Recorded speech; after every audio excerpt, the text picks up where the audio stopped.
in Marxian terms, goes to life with common sense. The Marxist goes to life with his theory. Only if you see the veil of theory before reality, the pink prism through which reality is refracted, only then can you be in history. Only then are you truly alive, because you're interpreting the dialectic of future knowledge. Now the irony is that these communistic systems that stately impose these ideas on people have all collapsed.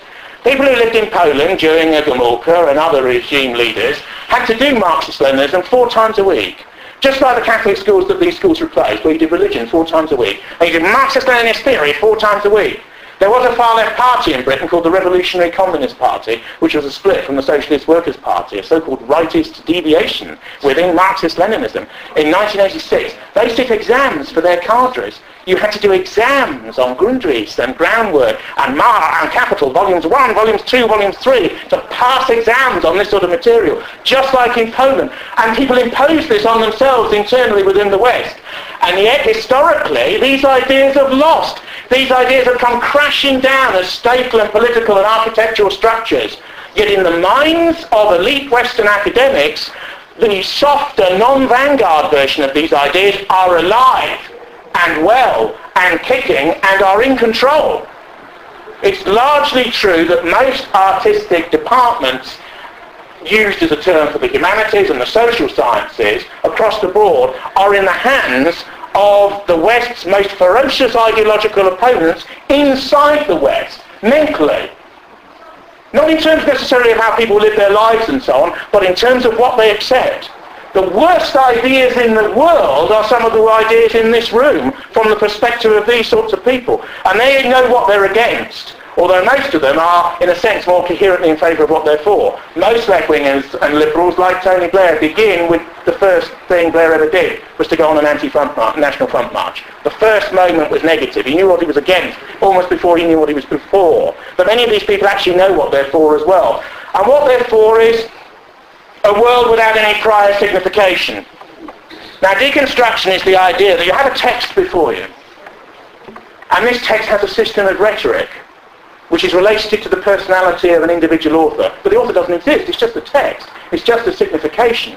And what you do is you split the power of the rhetoric, the oratory, the nature of the language used, the control of the phrases used, the essentialist markers that delimit the promiscuity of linguistic and moral choice, and you deconstruct that, you open up the field of signification so that language can flow freely in its joy and in its meaningless splendour. This is called jouissance, the joy of deconstructing the text so that it reveals its anti-essentialist possibilities when the crypto-fascistic moments of identity in it have been removed. And this is what they do. They will take an author like Céline, who's a French National Socialist, essentially, if words have any meaning, and they will say, this anti-Semitic statement shows the insecurity of a lower middle class background. He obviously wet his bed, he was beaten by his father. And they will deconstruct every particular notification. And actually they will say, actually this is a philo-Semitic text, which loves foreigners, which loves homosexuals, and is egalitarian. The whole point of deconstruction is you reverse the meaning of the text. But these ideas have their dangers, because there are certain things that liberals believe are sacred. And there are certain things that they believe shouldn't be deconstructed and are beyond deconstruction. And one of the primary deconstructive thinkers, who wasn't necessarily elected, was a man called Paul de Man, who was head of English and philosophy, head of the Yale School of Deconstruction at this Ivy League college. Ivy League College, Yale, has a school of deconstruction. Yes, it does. Acting against the West in order to affirm the negation of its identity. This is the sort of thing it said. Now, Paul de Man was head of philosophy there, but Paul de Man had a secret past. Far worse than beating his wife or something like that. Paul de Man was a collaborator in Belgium, in occupied Belgium, and was a minor member of the Rexist movement of Leon de Grelle, and it was all very serious. And he also wrote some articles for a magazine like Scorpion, shall we say, but it was in occupied Belgium at the time, so it was a bit more serious. And when it was discovered that he had this past, the whole of the movement of deconstruction gathered at the University of Alabama in the deep south of the United States to discuss this unfortunate recrudescence of essentialism in the time of their chief American guru. Derrida came up with a remarkable wheeze. He said that because there were articles on one side of the page of these collaborationist journals that were more extreme than what De Man had written, De Man was actually protesting against the extremism of the rival and mirror-reflected text with his own understated fascism, therefore revealing that he was in internal critical protest at the nature of this foul language, and this foul language in another way. Interestingly, deconstruction and post-structuralism have never survived this particular revelation. And it's not fallen off the cliff, but it's much less fashionable now than it was. It's also begun to be attacked by certain hard leftists who are more materialistic, more pro-science and so on, and who don't agree with this type of what they consider to be empty and rather vacuous theorising. So there's been a certain revisionism. Not all of these ideas have it their own way. There are often outriders who are dissentient. There are often critics within the system as well as without who are progressive. You can only criticise progress if you are yourself a progressive. You know, this is part of the deal. So there are progressive critiques of this sort of thing. Levi-Strauss loathed elements of modern culture, loathed modernist art, and so on. There's a degree to which certain impermissible reactions, or fleets to the essence, as it's sometimes called, are permitted by very radical theorists. There's also certain of the revisionists, like Sion, for example, who've played with post-structuralist ideas, which makes them very dangerous. As soon as I heard about post-structuralism in the 1980s, I knew that certain revisionist types would make use of some of these methodological tricks, because it's inevitable. You can apply deconstruction to deconstruction. You can get Celine's text, you can get the deconstructive answer to the text, and then you can deconstruct the deconstructive answer to the text, and you end with Celine again. So you think, what's the point of doing all that? And the point of doing all that was to question the affirmations of Western society. That's what the point of all that is. And the people who flood into the humanist disciplines, in sociology, in fine art, and elsewhere, if you say, well, you know, Caravaggio was a homosexual. People say, oh, well, you know, dangerous assumptions there, you know, a bit too essentialist. And are you reading the author of the artist who was the text too much into his own work, and so on? And it creates a sort of fog of uncertainty. It creates an area of the absence of affirmation, the absence of pride, certain of the absence of the justification of hierarchy, which it's all about.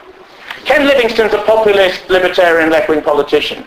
When he was asked about political correctness and banning children, black children in South London, from saying nursery rhymes like bar, bar, black sheep and so on, he said that's evening standard garbage.